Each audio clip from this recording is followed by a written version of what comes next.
धर्मांतरण के मामले पर धर्मांतरण का जो केस आया, जिस तरह से 1000 से ज्यादा मजबूर लोगों को धर्मांतरण के लिए मजबूर किया गया, उसको लेकर के पूरी जानकारी योगी आदित्यनाथ ने ली है, जिसके बाद से अब योगी आदित्यनाथ नाराज नजर आ रहे हैं। नाराजगी के साथ ही साथ योगी आदित्यनाथ सख्त हो गए हैं।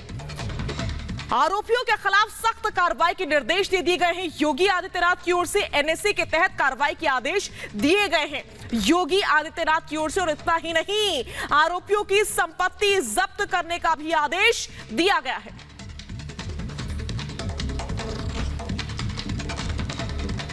और इसी खबर पर ज्यादा जानकारी और बातचीत के लिए सीधा रुख करेंगे हमारे संवाददाता विवेक राय का। विवेक, योगी आदित्यनाथ ने धर्मांतरण के पूरे मामले की जानकारी ली और उसके बाद से सख्ती के मूड में नजर आ रही है। संपत्ति भी जब्त होगी जो लोग धर्मांतरण करवाते हैं, और उसके अलावा एनएसए भी लगेगा। जी हाँ, बिल्कुल सही खबर है। और मुख्यमंत्री योगी आदित्यनाथ इस पूरी घटना के बाद उन्होंने अपना सख्त रुख अख्तियार करते हुए जांच एजेंसियों को सख्त निर्देश दिए हैं कि इनके तार कहां तक जुड़े हैं और किन किन लोगों से इनके संबंध हैं, उसको खंगाला जाए। इसके साथ ही साथ उन्होंने ये कहा है कि इन सभी लोगों पर गैंगस्टर एक्ट के तहत कार्रवाई हो, एनएसए लगाया जाए। इसके साथ ही साथ इनकी संपत्तियों की भी जाँच हो, और इनकी संपत्तियों की जाँच करने के बाद उनको भी जब्तीकरण की कार्रवाई उनकी भी करी जाए। और इसमें बड़ी चीज़ें ये हैं कि इसमें तार कहाँ तक जुड़े हैं, इसको लेकर के एक बड़ा ऑपरेशन करने की बात कही गई है।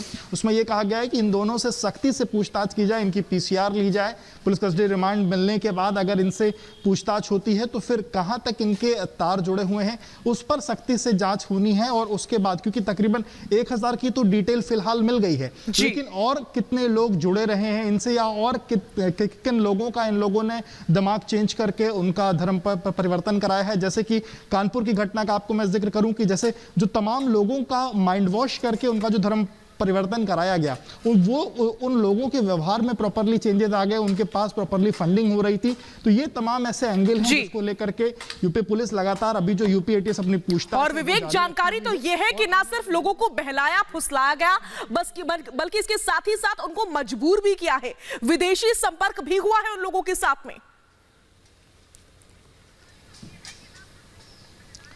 जी हाँ, बिल्कुल। जो तमाम लोग हैं उनके अकाउंट में भी विदेशों से फंडिंग आती थी, इस बात के भी कई प्रूफ मिले हैं।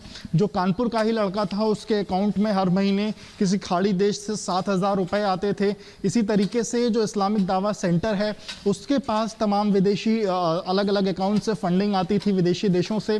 तो उसको भी लेकर के तमाम प्रूफ फिलहाल एजेंसीज को मिले हैं। हालांकि एजेंसीज की जाँच अभी भी जारी है और आने वाले दिनों में और भी कुछ बड़ी गिरफ्तारियां और बड़े खुलासे हो सकते हैं। जी, बहुत बहुत शुक्रिया इस तमाम जानकारी और बातचीत की।